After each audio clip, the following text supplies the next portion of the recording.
no en representació de les entitats directament, de les que formen part cadascun de nosaltres, sinó com a membres del Fòrum de la Societat Civil per la reconstrucció de les illes, que va sortir precisament després de la... Bueno, després no, perquè encara hi som en la pandèmia, però que sí que va sortir després de l'etapa més dura de confinament, on vàrem veure una paralització pràcticament total de lo que era l'economia i la vida que coneixíem.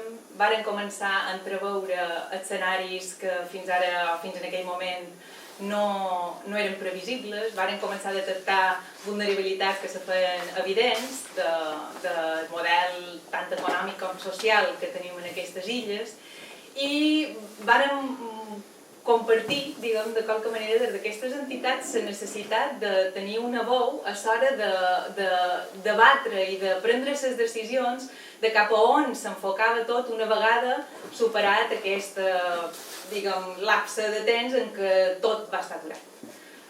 Per nosaltres hi havia qüestions que havien de ser fonamentals a dins d'aquesta reconfiguració i rearticulació de tot el que era el funcionament econòmic i social, que tampoc tenien un espai a dins els àmbits habituals de governabilitat, per dir-ho de qualque manera. Estàvem veient com les principals decisions s'aprenien en el marc d'un pacte social que té el govern i que ve emmarcat bàsicament per membres de govern més grans sindicats, els sindicats majoritaris i la patronal. Però nosaltres reclamàvem poder posar a disposició de les decisions que se volguessin prendre tota una sabidoria que se tenen des dels col·lectius i moviments socials que precisament abans d'aquest esclat, d'aquesta crisi sanitària, ja venien treballant i estudiant i denunciant i fent propostes d'alternatives d'altres crisis que se venen a sumar en aquesta. Aquesta no és una crisi aïllada, és una crisi més de les que genera, pot ser una crisi que és molt més sistèmica i molt més multidimensional. Ja veníem amb una crisi de les cures a nivell social, ja vivíem amb una crisi de la precarització de les condicions de vida a nivell de les Illes Balears, vivíem també ja unes crisis vinculades també a la realitat d'un model econòmic que ja no estava donant els rendiments que havien acostumat a donar el sector turístic en aquesta comunitat autònoma i que per molts esforços i de massificacions i de gentrificacions ja se veien més les conseqüències negatives de voler seguir intentant esprémer aquest model que no com a una solució de llarga durada i que se pogués mantenir amb el temps. Hi havia, des de fa molt d'anys, debats que no s'han probablement treballat en la profunditat del debat social que requereix derivats o associats en aquesta necessitat i que ja quasi s'ha fet un mantra d'això del canvi de model. Tothom ha xerrat del canvi de model, tothom ha xerrat de la diversificació econòmica, tothom ha xerrat de la diversificació fins i tot turística. Tothom ha xerrat de tota una sèrie de conceptes, però que en realitat no s'hi ha fet una política estratègica enfocada a un futur econòmic que és cada vegada més incert i que està ara travessat per unes variables que fins ara controlàvem, però ja no. Per exemple, i evidentment la que nosaltres més ens toca des dels grups ecologistes és la crisi climàtica, que fa anys que s'anuncia però que ara ja és una realitat, no és un futurible, no és que allò arribarà, és que ja és aquí i que això induirà uns canvis territorials, uns canvis en la manera en com ocupam i ens distribuïm d'un determinat territori, que en aquest cas és insular i per tant és més vulnerable a determinats impactes d'aquest canvi climàtic futur. Unes incerteses també vinculades a una manca i una escassetat de recursos a nivell global, que també ja s'estan posant de manifest ara, ja és una realitat imminent. Uns desequilibris que s'han generat a nivell social i que també generen crisis puntuals que esclaten en determinats moments i en determinats països a diferents bandes del món i que també veiem. Fins ara els sentíem llunyanes, però probablement no ho siguin tant. Aleshores convé mirar-les com a possibles antecedents del que pugui acabar passant amb unes situacions cada vegada més extremes d'un accés a uns recursos cada vegada més limitats. Hem vist també incerteses en relació a tot el que és el proveïment energètic i això va molt vinculat en el nostre model econòmic basat en aquesta monocultiu gairebé intensiu turístic que demanda unes quantitats d'energia molt importants, amb una externalització i uns impactes que fins ara tampoc no s'han volgut atendre gaire. Ara fa poc se presentaven dades a dins del Consell Balear del Clima i precisament a dins una estratègia de futur de fer front a un canvi climàtic i de fer polítiques que mitiguin els impactes i per tant no empitjorin la situació i d'adaptació, veiem que el transport, tant el marítim com l'aeri com el terrestre, és el que ha incrementat de manera més significativa les emissions en els darrers anys. Aleshores, nosaltres tenim un problema, perquè tenim un model basat d'una manera molt important en el que és el transport de persones i de mercaderies, perquè arran d'aquesta dependència d'aquest sector i d'aquesta focalització de totes les polítiques estratègiques econòmiques en el sector turístic, hem deixat de fer moltes coses aquí. D'aquí que tinguem un model econòmic molt poc diversificat, que no ens subministra allò essencial per viure, ja sigui a nivell alimentari o sigui a nivell de consum de matèries primeres bàsiques i d'indústries que teníem aquí, indústries manufactureres vinculades a la gestió del territori i de les quals hem anat perdent el saber col·lectiu, hem anat perdent els oficis, hem anat perdent la formació i hem anat perdent el lligam. I ens hem embocat tot cap en aquest model. Sempre posàvem l'exemple que la llei agrària que s'havia fet, no en aquesta legislatura sinó en l'anterior, un poc el missatge que transmetien els pagesos era mira, això no et dona, i ara dedica't a dur-hi turistes a la teva finca i així de qualque manera li trobaràs una rendibilitat. I ja denunciàvem en aquell moment que qualsevol estratègia que vagi per aquí no és una complementarietat, sinó que és una substitució, perquè el turisme, tal com està enfocat i tal com se planteja també des de les institucions, acaba omplint un marge d'altres activitats que se deixen de fer i que recuperar-les cada vegada ens costarà més. I dins d'aquest marc, que jo crec que compartíem moltes de les entitats que són part del fòrum, vàrem voler posar damunt la taula una vegada constituït i presentat un manifest en el que posàvem damunt la taula els eixos que nosaltres consideràvem essencials per a aquesta reactivació econòmica. Dins del fòrum hi ha entitats de tot tipus, des de sindicats, entitats de l'àmbit ecologista, l'àmbit social, conservacionistes, són, quantes? 26 entitats ara mateix dins del fòrum de la societat civil, i hem volgut fer una feina d'anar articulant propostes, perquè la nostra idea és, la primera de les demandes que feien era precisament que se generés un espai de debat social on hi tinguessin participació les entitats de la societat civil organitzada. Com que això no ho vàrem aconseguir en el cas del Parlament ni en el govern, sí que s'ha començat a fer una mica amb el Consell de Mallorca, perquè ells sí que van tenir una certa receptivitat en aquesta proposta que podíem plantejar des del fòrum i generar uns espais de diàleg i de feina conjunta, ja no tan sols de diàleg, sinó també de feina conjunta, de cara a plantejar propostes. És a dir, independentment que aconseguíssim tenir aquests espais a tots els nivells de decisió, sí que vàrem pensar que a nosaltres valia la pena articular-nos i llançar aquestes propostes en el debat públic. I de qualque manera això és el que vam anar fent en aquests primers temps del fòrum i continuam fent ara mateix. Hem fet grups de feina específics. Un ha estat sobre tema de transició energètica, un ha estat un tema vinculat a les polítiques de l'àmbit de lo social, dins d'aquesta transició també, però hem fet un, que és el que de qualque manera avui venim a presentar, que és un dels que nosaltres considerem essencials i que no s'enxerra, que no trobam els espais d'interlocució en aquesta qüestió. I és una proposta vinculada a la necessitat d'una reconversió del sector turístic. És a dir, quan nosaltres xerram de diversificació econòmica, no dèiem que el turisme desapareixerà d'un moment a l'altre. De fet, tampoc no és la voluntat. Senzillament tenim una macrocefàlia, pot ser, d'aquest sector, està com a desequilibrat en relació amb els altres sectors econòmics, tant a nivell d'inversió pública, com a nivell de formació, com a nivell de promoció, com a nivell d'estratègia, de política estratègica econòmica, i consideram que necessitam enfocar un futur on aquesta dependència minvi, per una qüestió d'augmentar la capacitat de fer front a situacions complexes. I amb això, dins d'aquesta diversificació, amb aquesta necessitat de baixar una vulnerabilitat que genera qualsevol tipus de dependència, perquè això ho sabem, vull dir, dependre d'un sol sector és sempre un risc cada vegada més gros, i quan els factors que decideixen sobre aquest sector són cada vegada més externs i més incerts, la vulnerabilitat augmenta. Per tant, no vol dir que aquest sector hagi de desaparèixer, però sí que s'ha de reconvertir i s'ha de reconfigurar a dins d'un escenari econòmic una mica més equilibrat.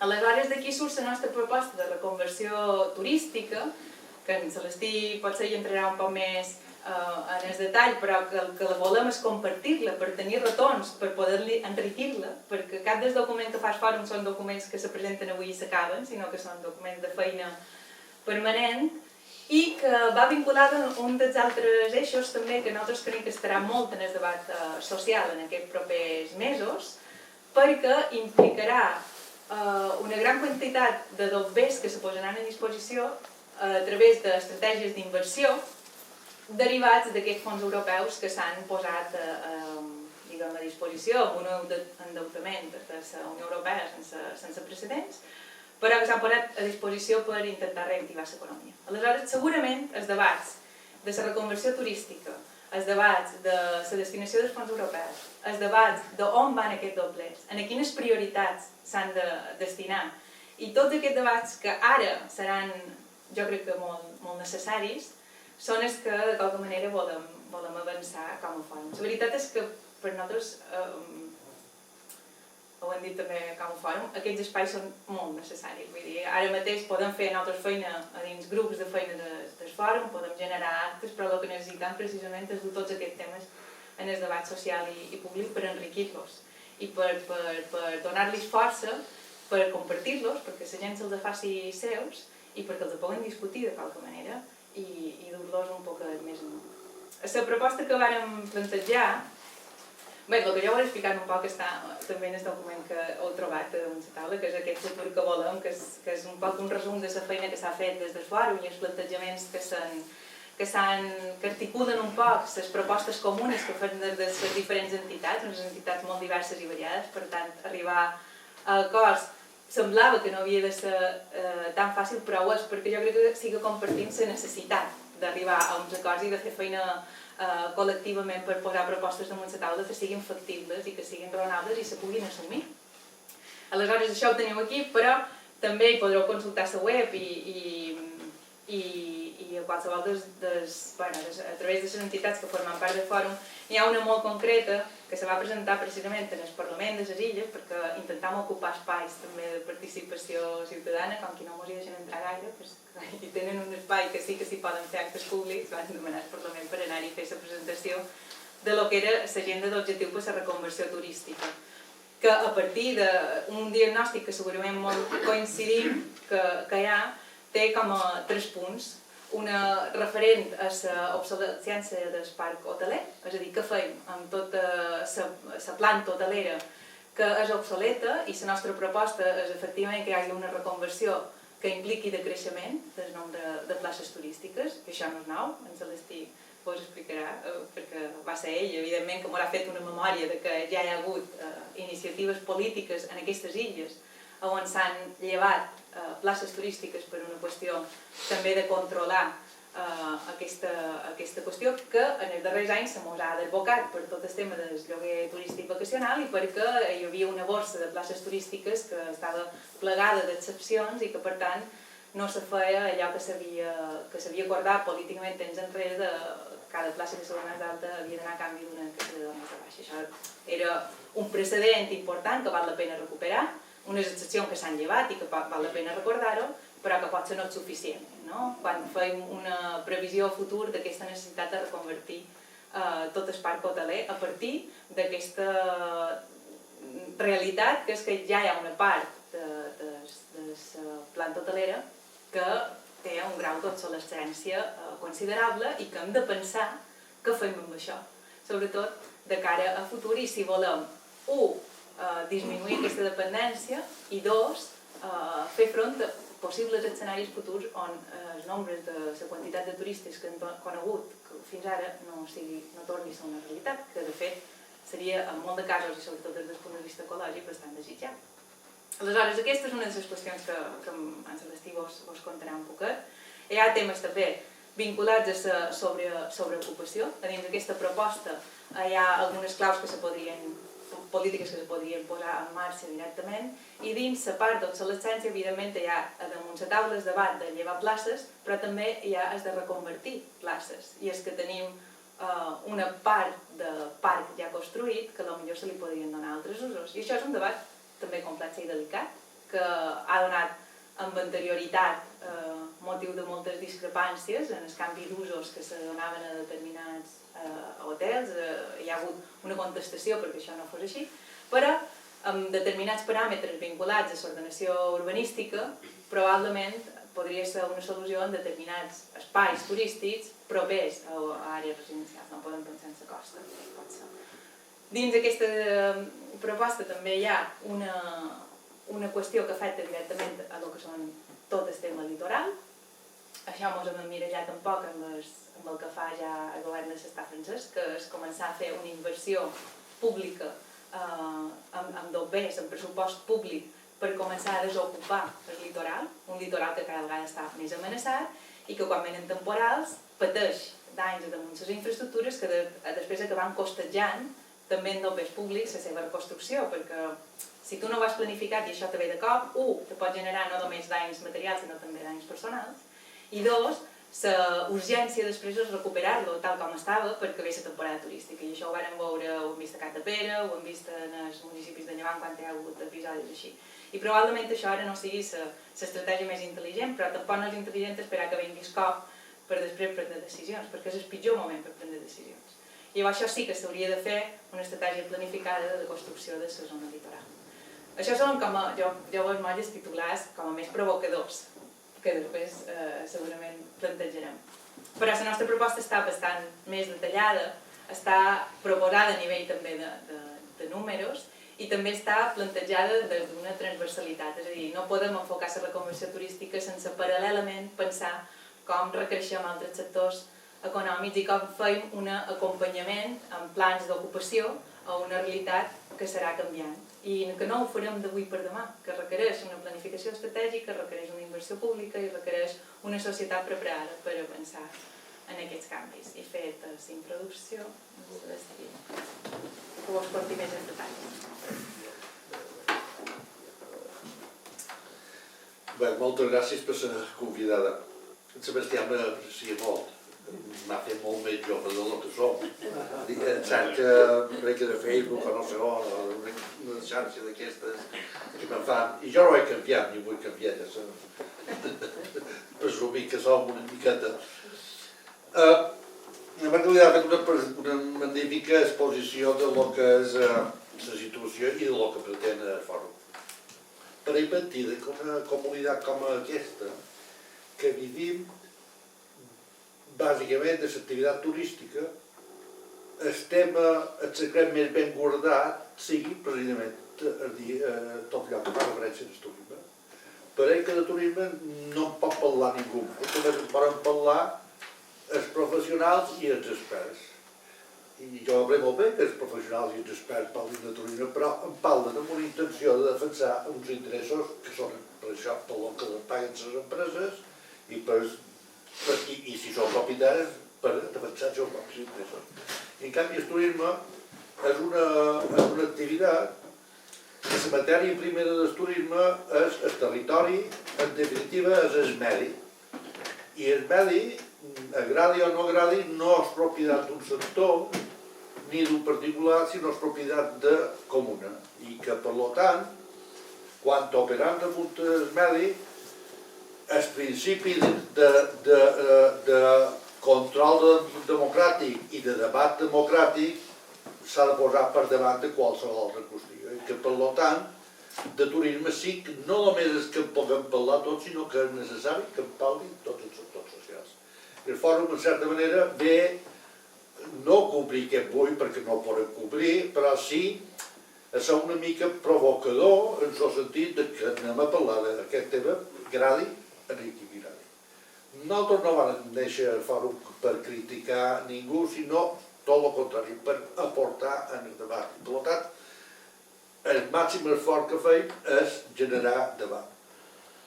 I m'agradaria que avui fos un acte que després ens generés una mica de debat, perquè nosaltres d'altres coses venim no només a explicar, sinó també a escoltar per fer més ric aquest document que tenim.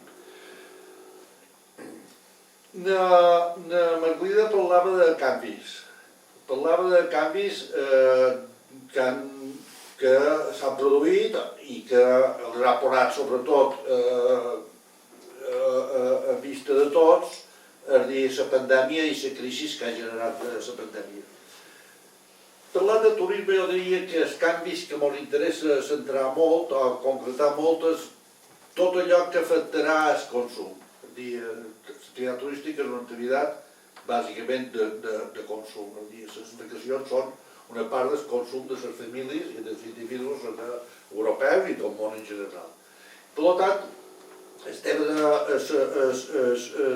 consum és un element bàsic, o els canvis damunt del consum que generaran aquests canvis que han accelerat la pandèmia tindran conseqüències molt directes damunt l'activitat turística futura.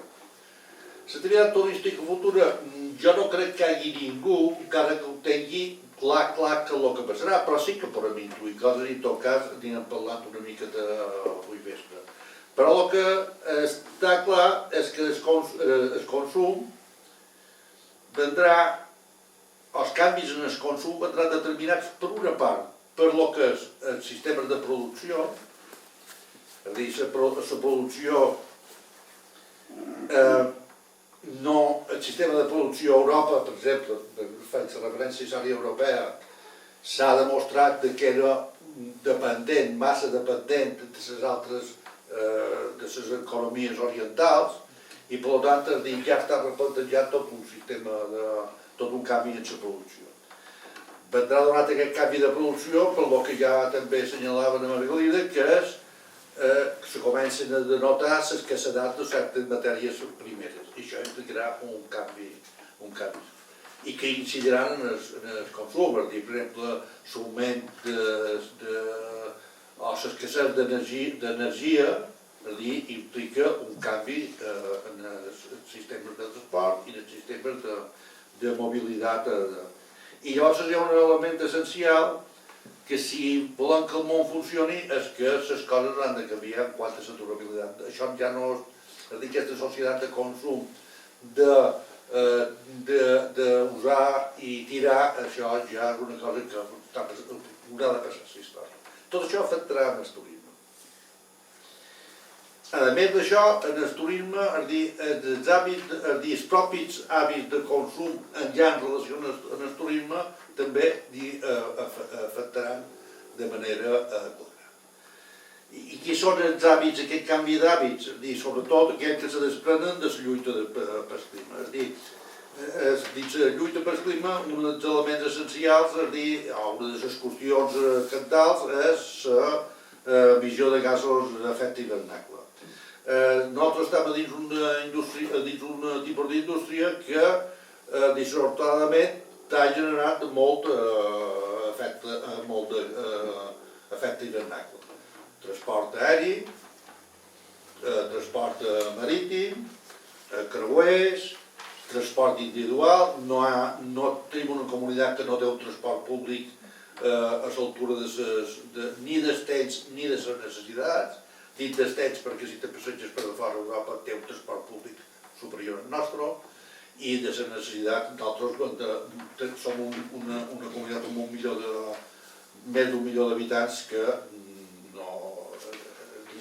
hi havia més xarxa, per exemple, ferroviari l'any 70 que no sé què tenim ara. I efectivament, amb aquesta assignatura ens suspenem. I per tant, això afectarà, volguem o no volguem, no a la llarga, sinó un plaç curt i mig, i sobretot a mig plaç, afectarà el que és l'activitat turística. Afectarà l'activitat turística també un altre aspecte, que és la valoració de l'espai. És a dir,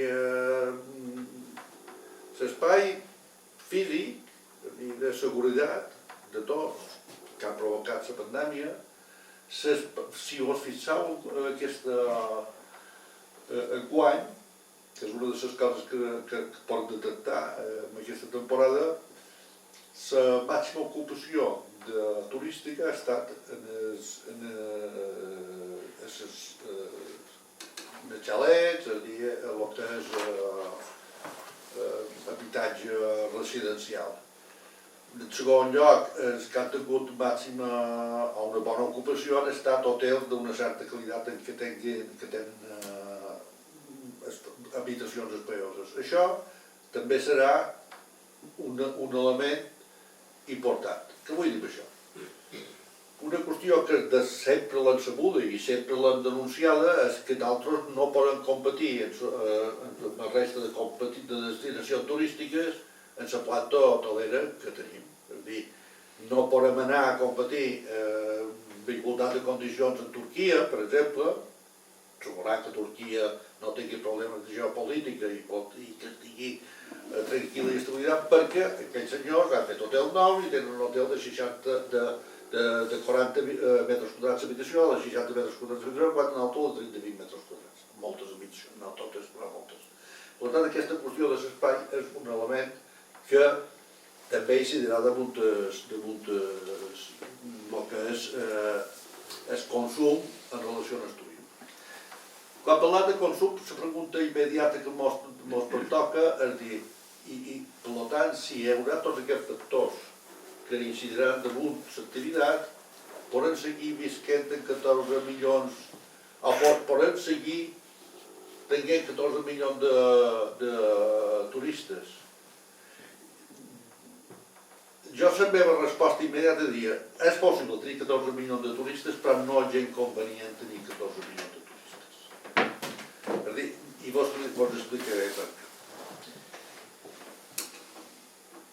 I torno un poc a aquesta temporada turística d'enguany, que ha estat tan rara, ens ha donat elements que ens permeten intuir per on aniran els dies en el futur. Simplificant una mica, i escoltant a la gent, i demanant, i anant a zones turístiques, i averiguant, jo diria que m'han donat tres casos, o llegint, vas llegir de vegades els mitjans de comunicació, seguint mitjans de comunicació, m'han donat tres casos d'oferta, diguem, hotelera. Deixa en marge l'oferta residencial, que ja dic que heu tingut un comportament excepcional perquè sí que donava aquestes condicions ja d'espai aïllat. A dins l'oferta hotelera, si vos recordeu, en juny de l'any passat se va fer un pla de pilot a la platja de Palma, havia de durar 15 dies, a la setmana o en els 5 dies no va venir ni la meitat de la gent que se pensava, però la gent ja tenia moltes ganes de fer aquesta activitat i varen córrer més del que tocava. Varen obrir i què va passar? Les fotografies, les imatges que van córrer a Europa van escandalitzar a la meitat de governs europeus. La senyora Merkel i el seu ministre de Comerç va dir que si això era el que havia de passar a Mallorca, diria que els turistes no venguessin, que els seus ciutadans no anessin a Mallorca. França, el ministre de Comerç de França va dir que això els francesos no vindran a Mallorca si això és el que passa allà, etc. Els inglesos no diuen res mai, però també no venien. Què havia passat? Havia passat que en les presses va passar el que ja pensaven que passaria, que és que en una situació conceptual i que encara pot durar un cert temps, no sabem fins quan, i és que té ganes de viatjar. Té ganes de viatjar aquells que tenen menys càrregues familiars. I normalment la gent que té menys càrregues familiars és gent jove. I quina oferta les van donar altres a la gent jove? Les van donar la pitjor oferta que les poden donar. Un turoperador de preu barato, va contratar habitacions barates i ens van aparèixer les fotografies de Magaluf, etc. L'escàndol que va, davant del qual van reaccionar diferents governs. Però aquí vols de fixar una cosa. A dins d'aquest segment que duia aquest tipus de client i segueix duent aquest tipus de client, no només hi ha aquells hotels o aquells establiments que no serveixen per res més, no. Si mireu bé la fotografia pitjor que va donar més voltes per Europa i que va escandalitzar més a la gent va ser una fotografia d'un dels hotels que eren ja propietat de fons d'inversió, de Magalú, que s'havien comercialitzat per una de les grans empreses mallorquines i que s'havien mostrat en el mercat, i no només en el mercat turístic, sinó davant la societat, com aquells hotels, com a model de transformació d'una zona de primera generació. I això va ser el gran escàndol. És a dir, no és un sector que no doni don pes en els que l'exploten, és un sector que no dona don pes en l'economia balear, que és molt diferent. És a dir, pot donar beneficis a certes empreses, però no té un cost socials bastant més grossos. Per tant, aquest segment és un segment que té una part de marginal, però no només és un segment marginal, sinó que hi ha una part d'indústria que està aprofitant d'aquesta situació. Per què se pot moure aquest segment i dir per què té tant de cost social?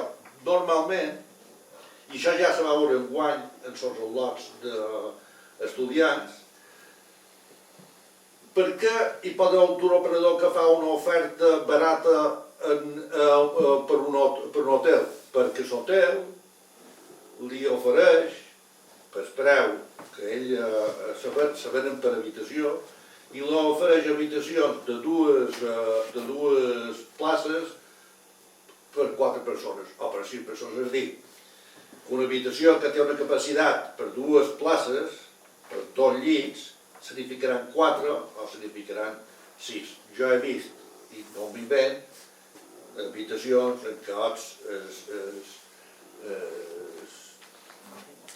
l'armari i surten 2 llits empodrats dins l'armari, que són els que ajuden. I per què? I a més d'això, a més d'aquesta sobreocupació, que és una de les coses que plantejava a Margalida, que és un dels temes bàsics que s'hauria de començar a fer feina, que a més és possible fer feina, s'hi ha fet a altres legislatures. A més d'això, què passava? La clau la mos van donar l'Esquerri, l'associació de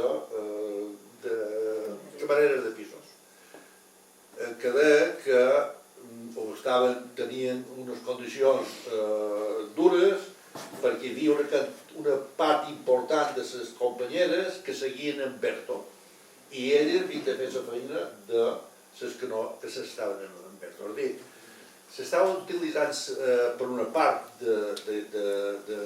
per aquesta oferta o per una part del sector Certo com una, diríem, en el límit de reglament si haguéssim de parlar de futbol, en el límit de reglament, és a dir, de fer un abús d'aquest això.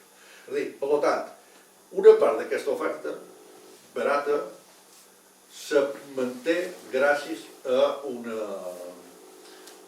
una sobreocupació i unes plantilles per baix de les necessitats del mercat, del que serien normals. La segona part que vam veure era curiós com hi havia molta gent, empreses no només cadenes, sinó també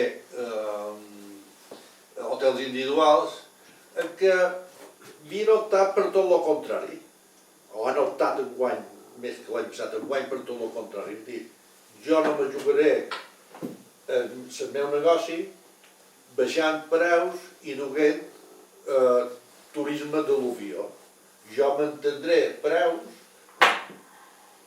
no vull que vegi un client de sempre meu i se trobi que del costat té una habitació igual que ell, a la meitat de preu o menys de la meitat, perquè quan hi ha hagut descomptes del 60% de punts d'habitació, o menys de la meitat. I per tant van mantenir preus. Mantenir el preu vol dir que no hi ha ofertes d'un 10% o un 5%, però vam mantenir preus, això és mantenir preus. I quin ha estat el comportament en aquest? Les cadenes han pogut jugar perquè han pogut tancar hotels, només tenim un cert obert, no tots els hotels, anat un moment el que ens pensàvem al principi, i han pogut jugar amb aquesta disponibilitat. I quines ocupacions s'han mogut? S'han mogut, és dir, enguany, perquè l'any passat no hi havia ocupació, enguany s'han mogut amb ocupació que han anat del 60% després de juliol, un 50% després d'agost i por ahí, entre un 40 i un 60%. I el resultat ha estat que han guanyat dobles. Això és molt important, és a dir, ve a rompre, és un debat, això és dir, tota aquesta discussió que vos planteja molt obren en el debat, no concluïm, no podem concluir en res en concret, però molt obren el debat, és a dir, realment si una oferta de qualitat ben gestionada, és dir, és necessari sempre anar a l'ocupació del 100%, que és un dels grans mals de la indústria turística balear, la d'anar en les màximes ocupacions. I veure si aquesta idea de la màxima ocupació és un mantra que fins a aquest punt és realment, se pot sustentar com un element essencial d'un turisme de futur. I un tercer segment de turisme van de passar en què coincidien tot aquest segon segment que vol dir que ha tingut ocupacions en torn del 50%, en què ha tingut rentabilitat, en què ha cuidat que no ha baixat preus, si tenien un punt en comú, i he dit que hi havia cadenes i hi havia individuals, si tenien un punt en comú és que tots tenien una bona comercialització directa, tenien un sistema de comercialització que era potent, i que algunes cadenes i alguns hotels ja se mouen, antes es movien fa 3 o 4 anys, antes de la pandèmia, se movien en torn al 35%, 40% d'ocupació directa, ara ja n'hi ha alguns que estan prop del 50% d'ocupació directa. Això ens ha permès aquesta possibilitat d'actuar davant del mercat. Per què? És important, perquè ho heu vist en el diari, que l'únic indicador que tenia la indústria hotelera eren les reserves, i l'indicador de les reserves ja no existeix. Les reserves pot tenir 100 avui i demà hi hagi 100 anul·lacions. Per què? Perquè el mercat ja no te permet cobrar una anul·lació. Les anul·lacions són gratis i per tant la reserva s'ha perdut. S'ha passat una cosa que ha passat a la història i que segurament ja no se tornarà a recuperar. És a dir, la coincidència era una comercialització directa. I llavors hi havia un tercer, i ara passen a aquest tercer. És a dir, sempre totes les crisis i totes les situacions extremes sempre hi ha una malaltia oculta. És a dir, la malaltia oculta és aquella que no vol dir que sigui que la pateixi poca gent, però és aquella que és grisa, que no agrada i que s'ha intentat amagar molt. I quina és la malaltia oculta de molts hotels, o de molta oferta? Oferta que està ben situada, que està a primera línia, en alguns casos, i no les tenc, no dic en noms, però les tenc aquí de dir, perquè les usuaris, casos que estan a platges quasi semides, quasi verges, aquí no hi ha coses verges, però quasi verges, a prop de platges verges, i aquests hotels es diu estan passant fatal. Per què? Fatal amb ocupació i fatal, més que amb ocupació, passen fatal amb preus. Per què? Perquè depenen el 100% del tour operador, i el tour operador, que estan tots en crisi, i no fa falta fer una gran història per veure el que ha passat, va passar en Deckerman, en Tomàs Cook, i el que tu que va poder intervenir, que ja és propietat, una part de propietat del govern de l'estat alemany i l'altra part d'un fons d'inversió xinès, basta veure això per veure que no van bé, aquests les han estrangulat. I clar, són la conseqüència de no tenir de la dependència, que és una de les altres característiques del model. Això m'ha dur. Això m'ha dur a pensar que segurament, si només ho deixem fer en el mercat, segurament els 14 milions se podrien tornar a aconseguir fàcilment, a base de preus baixos, a base de segment de mercat que no els interessa, a base de sobreexplotació d'habitacions, a base d'ampliar aquest això. Però, si mirem a l'altre costat, això no és possible. No és possible perquè si mirem les condicions que ens està posant Europa, si mirem els objectius de 2030 i el 2050, hi ha una cosa que no encaixa. És a dir, si jo per tenir número per mantenir números que no ens interessa, però que siguin aquests números, me van en compte de totes les altres polítiques que he de fer. I aquí és quan vàrem reforma per dir hem de cercar una fórmula, hem de cercar fórmules. Les fórmules que vàrem trobar eren curioses. La primera, evident, hi havia fórmules que coincidien tots, que eren el famós esponjament, però el famós esponjament, que feia bastant d'any que no fan, l'esponjament. El famós esponjament està molt bé des del punt de vista de voluntat política, d'imatge, de dir, d'imatge no només aquí, sinó en el mercat, de dir que aquesta gent està eliminant, però no té una efectivitat en quant a número relativa, no és alta. Per tant, l'esponjament que sí estàvem tots d'acord, però havien de cercar més fórmules. L'esponjament anava, evidentment, ja el que també anava dient a Margalida, en tota la consta de construcció del litoral. I ho va explicar molt bé ella i jo ja ni ho explicaré. El tema següent, evidentment, era el de sobreocupació, que ja també us he explicat, com va moltes d'això. I per tant, basta una acció administrativa per reduir. Mira, clar, jo me record que l'any 2000 places il·legals a dins establiments legals n'hi havia 44.000 en mes d'agost. Hi eren 44.000 persones que dormien en un llit que no era legal. Aquells 2 o 3 anys se van tancar 27 hotels i se van eliminar pràcticament les 44.000 places perquè se van dir, convé retirar. No és fàcil retirar places d'un any a l'altre perquè els contractes d'aquella època anaven, coses que ja no passaren, ara serà més fàcil, els contractes anaven per un any per l'altre, de fer contractes de permanència per 2 anys o 3 anys vista, per tant no era tan fàcil, però se va aconseguir pegar una baixada important.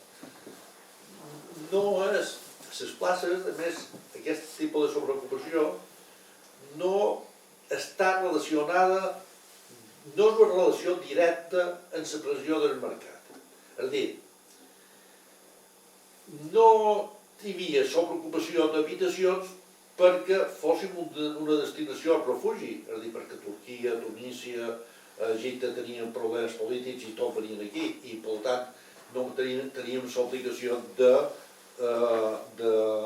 d'oferir-los els tresors per les heu de fer dormir aquí, per tant posaven els llits.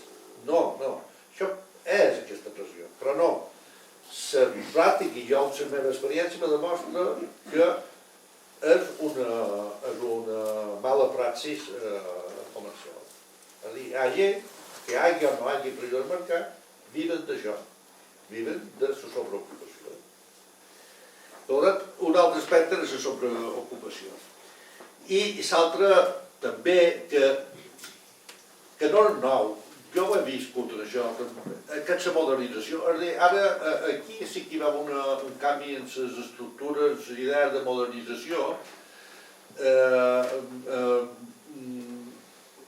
per una concepció molt liberal del mercat, i se va deixar, se li donava un plus en els hotels per modernitzar, i el plus era augmentar una planta de pisos. Llavors, quan aquesta fase va ser augmentar el volum que no eren pisos, sinó zones comunes, és a dir, aquestes compensacions. Jo vos record, si vos record, no sé si vosaltres ho recordeu, que l'any 93 se va fer una... 92. Se va fer una llei i se va aplicar aquesta llei, i per cert, quan bé, perquè me va tocar a mi aplicar-la, Jaume Cladera, que era de modernització de la planta hotelera. Se van modernitzar 374.000 habitacions de la planta hotelera de Balears. La modernització més gran que s'ha fet mai en seguida. Sense cap compensació. I el resultat va ser que se van baixar places hoteleres. Per què? Perquè ja se començava a haver aquesta idea que a vegades era important fer de 3 habitacions, fer 2 habitacions, o de 2 fent-ne una. I doncs aquesta idea de modernització, jo me dono la impressió, ja m'ho torno a repetir cada vegada, no venim a pontificar, venim a oferir debats. És dir, tot el que us dic pot ser totalment discutible, i podria discutir. És dir, aquest concepte de modernització és una de les altres qüestions que nosaltres posam de considerar. Però, Ventura el més, aquí on hi vam haver de fer més de feina, era damunt el tema de canvi d'ús, que és una mesura administrativa que està en mans dels municipis que permetria fer una disminució efectiva de l'oferta turística. Per què permetria? Perquè hi ha moltes zones, perquè falta molta vivienda pública, i per tant hi ha algunes zones ja degradades o que ja les condicions de zona de destinació turística fa molts anys que està ja posada en dubte, que se podrien transformar en places, en habitatge públic. I no només aquestes, sinó en alguns temes de falta d'oferta d'instal·lació d'oferta cultural, d'oferta educatives, algunes zones, etc. Sociosanitari, aquí on hi tenim més dubtes, és el tema sociosanitari, perquè tampoc no ha de ser una porta per revitalitzar aquest sector, etc. I aquí sí que podria haver-hi un canvi d'ús cap a aquests altres. Tenim molts dubtes, i seguim tenint dubtes a dins del debat, que s'hagi d'anar un canvi d'ús per fer apartament de luxe. Això no tenim... Bé, no hi ha dubtes. No hi ha dubtes. No ho crec, perquè no pot solucionar cap problema. Tot li va molt bé. A cultura calcul, que ho faci, però no li soluciona cap problema. I queda un tema, vam discutir molt, i és un tema curiós. I aquí a cap, i ja passam en el debat, si voleu. Resulta que en aquest moment, és a dir, el canvi d'ús no és una cosa nova. El canvi d'ús és una cosa que s'ha feta des de la primera crisi del petroli. La primera crisi del petroli és la que ens provoca els canvis i previ tot, Ventura, també en el procés marítim. Però la crisi del petroli és la que ens provoca el canvi d'ús massiu a Cala Major, a Palma. I la zona degradada, hi ha la pel·lícula de Bestard, que és de Pullman, que jo l'he decidit moltes vegades, que si no l'heu vist la direu, que és una verdadera homenatge a lo que és la degradació d'una zona. Gràcies al canvi d'ús, perquè se va fer canvi d'ús per iniciativa del propietari, sense planificació urbanística, sense cap planificació estratègica, etc. Deim Cala Major, però podríem parlar de Serenal de Llucmajor, podríem parlar de Camp Castilla, podríem parlar d'Eivissa, podríem parlar d'altres zones, que això, i cada crisi s'ha donat de gent que surt del mercat i se'n va a un altre sector. De manera sense control, sense planificació, sense això.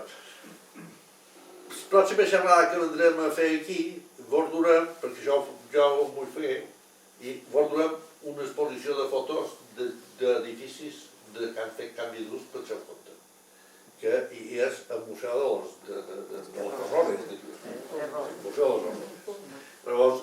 espero tenir que la puguem fer i mos doni, tinguem un molt suficient i l'enduríem. I què passava? Que ara el canvi d'ús, ho estan defensant aquelles organitzacions que no estaven d'acord amb ells. Per què? Perquè estem no era me refereixo a l'organització que representa la Margalida, els sindicats, els diferents col·lectius que hi ha dit, perquè el tema no estava en la figura administrativa del canvi d'ús, sinó el tema és el ús que se fa del canvi d'ús. I per tant, el que posem contemplar d'acord és el ús que s'ha de fer d'aquesta figura administrativa. I això és el que volen posar damunt del debat, o posar damunt del debat. I resulta que la contestació, ara, per ells que es donen compte del canvi d'ús, són els que l'han fet el canvi d'ús durant tota la història. És un debat interessant. Estem a la nostra disposició per preguntes i si no les farem nosaltres a vosaltres.